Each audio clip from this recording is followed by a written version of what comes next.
بسم اللہ الرحمن الرحیم۔ کل دوست بازاری نے دنیا کا سب سے بہترین، عظیم الشان اور فقید المثال نوٹا ہونے کا حق ادا کیا، اور جو رولنگ دی اس پہ میں صرف 2 ایشوز کے حوالے سے اس پہ بات کرنا چاہوں گا۔ نواز شریف نااہلی کیس 2016 کا، اس نے سپریم کورٹ کے فیصلے پہ کیٹیگوریکلی لکھا ہوا ہے کہ کوئی بھی غیر منتخب شخص پارٹی کا سربراہ تو بن سکتا ہے، لیکن اسمبلی کے اندر فیصلوں کا اختیار وہ پارلیمانی پارٹی کے سربراہ کو حاصل ہوگا۔ یہ نواز شریف نااہلی کیس کے اندر واضح طور پر تحریر ہے۔ اور دوسرا سب سے امپورٹنٹ چیز، پنجاب اسمبلی کے رولز اینڈ پروسیجرز 1997 کہ جن کو آئین کے آرٹیکل 67 کے تحت آئین کا ہی حصہ ہونے کا درجہ حاصل ہے، ان کے مطابق اگر کسی بھی پارلیمانی پارٹی کی 2/3 میجورٹی، سپوز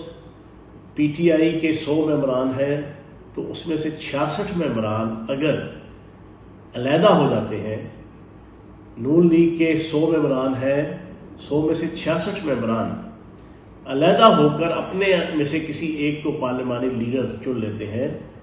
تو وہ پارلیمانی لیڈر کے جو کسی پارٹی کے ہیڈ نے نامینیٹ کیا ہوگا وہاں پہ، اس کی ویلیو ختم ہو جائے گی قانونی، اور قانونی حیثیت اس 2/3 میجورٹی کے گروپ کو ایز اے پارلیمانی پارٹی اور ان کی طرف سے چنا ہوا ایک شخص ایز اے پارلیمانی لیڈر، اس کو قانونی درجہ حاصل ہوگا۔ ان 2 ایشوز کو اگر آپ دیکھیں تو واضح طور پر ایک چیز ثابت ہوگی کہ کاف لیگ کے 100% ممبران نے، 10 کے 10 ممبران نے پارلیمانی لیڈر ساجد احمد خان کی قیادت میں پرویز الہی صاحب کی حمایت کا اعلان کیا، پھر اپنے سائن کے ساتھ 10 کے 10 ممبران نے پارلیمانی لیڈر کی سربراہی میں لیٹر لکھا ڈپٹی اسپیکر کو، اور وہ لیٹر اس کے آفس میں پہنچا دیا، جو اس نے رولنگ دیتے ہوئے وہ لیٹر بھی لہرایا بھی اور پڑھا بھی۔ اب آپ مجھے یہ بتائیں کہ اس کے بعد کون سی چیز ایسی ہے کہ کوئی مسئلہ فیصد ہو رسا ہے؟ بنیادی طور پر یہ انجمن غلامان امریکہ ہے، اس کے پیچھے بیرونی طاقتیں ہیں جو پاکستان کو تباہی و بربادی کی طرف لے جانا چاہتے ہیں۔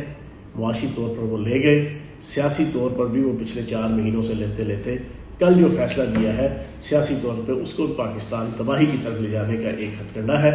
اب پوری پاکستانی قوم کی امید سپریم کورٹ پہ ہے۔ مجھے امید ہے کہ انشاءاللہ سپریم کورٹ پاکستان کی سیاسی تباہی، معاشی تباہی کو بچانے میں اہم کردار ادا کرے گی۔ بہت شکریہ۔ سبسکرائب کریں اور بیل دبائیں تاکہ کوئی خبر رہ نہ جائے۔